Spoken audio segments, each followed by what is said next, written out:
Hi everyone, thank you for coming out today. My name is Annika Sampedro, and this summer I had the opportunity to intern at the Sacred Heart Center through the Civic Fellowship. Oh, sorry, that was my first slide. The Sacred Heart Center is a Latino community center located in the south side of Richmond, as you can see it here, located on this map. And just to put it in a bit of perspective of we are right now at the University of Richmond in this top right corner, it's about 15 to 20 minutes away from us.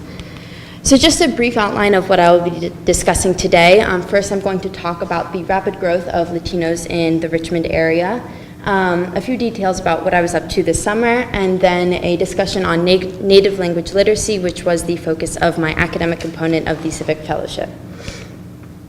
So first off, Latinos in Richmond. As you can see, Latinos in Richmond are a rapidly growing population.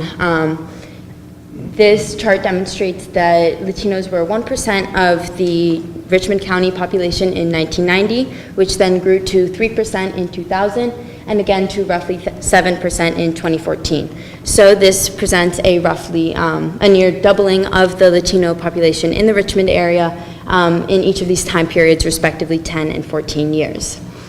And this history of rapid population growth in the Richmond area is reflected in the Sacred Heart Center's history. When it was originally established in 1990, the Sacred Heart Center served the primarily African American community of the south side of Richmond. However, in 2011, they changed refocused their mission to serve the growing Latino population. And in particular, this is the Sacred Heart Center's mission statement. They seek to open educational opportunities for adults, prepare a first generation of Americans for success, and build a hub that brings people together, celebrates Latino culture, and facilitates access to services. So during summer, I was working primarily with Elaine Hinkle, the development director, as well as Christina Manicus, the adult education programs and volunteer coordinator. Under Elaine, I worked with her on administrative tasks as well as database entry, and we also worked together on I helped her complete the major donor appreciation event, which here you can see the invitations that we sent out to our donors, and here are a few images from the event. It was basically just a big appreciation, thank you for contributing to the Sacred Heart's mission. Then under Christina, I also helped her with administrative tasks, but for the adult education programs in particular, helped her compile reports that Elaine would later use for grant writing, and then develop posters and flyers to advertise their various programs. A few of the programs offered by the Sacred Heart Center under their adult education programs are English as a Second Language, or ESL, General Education Development, or GED, which is a high school equivalency program, Plaza Comunitaria, which I will speak about in a moment, citizenship courses, as well as basic computer skills. So now on to native language literacy. This is an image of a bulletin board that currently hangs up at the Sacred Heart Center, which depicts the different places of where many of our community members are originally from. The purpose of this board is to demonstrate the beauty and the diversity of Latin Americans in the United States, and it's actually a project that was brought to us and carried out by one of our own ESL students. I included this picture because I think it's very important to consider where our community members are coming from originally. I'm not going to talk about the long history of Latin American migration to the United States, but I'd just like us to take a moment how difficult of a process migration can be. When people migrate, they may be leaving behind their families and their communities, their culture, maybe the only language that they know. And then when they arrive to their new locations, they may experience social isolation, culture shock, limited access to resources, as well as linguistic isolation if they don't speak the dominant language. So my original plan with my faculty advisor, Dr. Finley Brooke, was to focus the academic component of my fellowship on linguistic isolation in the RVA Latinx community and how it affects this community. This would make sense as ESL is one of the Sacred Heart Center's largest programs, and I also have personal interest in this issue as several of my family members have migrated to the United States with absolutely zero English skills, so I grew up learning a lot about the importance of places like the Sacred Heart Center in supporting the Latino community in the United States. However, I quickly became interested in another program called Plaza Comunitaria. Plaza is a program developed by the Mexican government for illiterate and low literacy adults that has in recent years expanded into the United States. It accepts people of various levels of literacy, teaching through the high school level in their native language of Spanish. Programs like this are very important in the United States because as of 2007, there were approximately 750,000 immigrants living in the United States that were illiterate in their native language.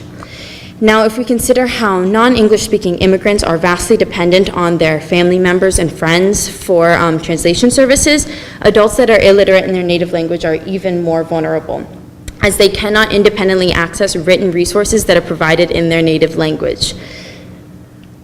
So, some of you might be wondering, why even offer native language literacy programs? Why not teach people English, as this is the dominant language in the United States? Well, there are several studies demonstrating that native language literacy is actually a very important prerequisite to foreign language learning. So, learning literacy in a native language helps facilitate English learning down the line.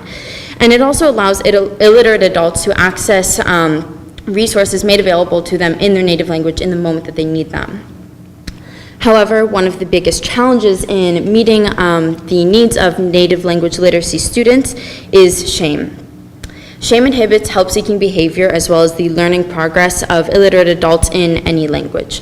In one study I looked at, 19% of the subjects with low literacy had never told anyone at all about their low literacy. So another challenge is actually advertising the programs made available to illiterate adults.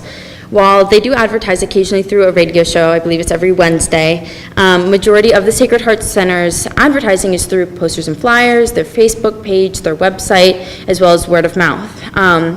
However, illiterate adults cannot independently access information provided to them through written media, and if 19% have never told anyone of their illiteracy, word of mouth becomes obsolete. So, Christina and I talked about this issue in depth over the summer, and she expressed that there had been a need for something like the liaison program at the Sacred Heart Center for a very long time. The liaison program establishes community liaisons to promote services provided by the Sacred Heart Center. Ideally, these are individuals who have or are currently involved in one of the several programs offered by the center. They're based in local Latinx churches as well as neighborhoods in order to make announcements, disperse information, as well as answer questions about the Sacred Heart Center services. They attend quarterly trainings to develop an in-depth knowledge of the Sacred Heart Center's programs, as well as remain in frequent contact with the volunteer coordinator. And then finally, they administer surveys to keep the Sacred Heart Center in contact with the community's needs. So how does this relate to the needs of native language literacy students? This program allows the Sacred Heart Center to disperse information regarding their various services in a manner that is inclusive to adults that are literate in their native language of Spanish. During the summer, Christine and I developed a proposal for the liaison program at the Sacred Heart Center, and luckily it was approved. They officially had their first meeting or training session in, I believe it was mid-August, with, I believe it was 3 representatives of Latinx churches and 1 community member from the Southwood Apartments, which is a primarily Latino neighborhood in the south side of Richmond. So finally, I would just like to thank Dr. Finley Brooke, my faculty advisor, for all of her support, as well as Cassie Price and everyone at the CCE, and the staff at the Sacred Heart Center for making this summer a possibility for me. Thank you.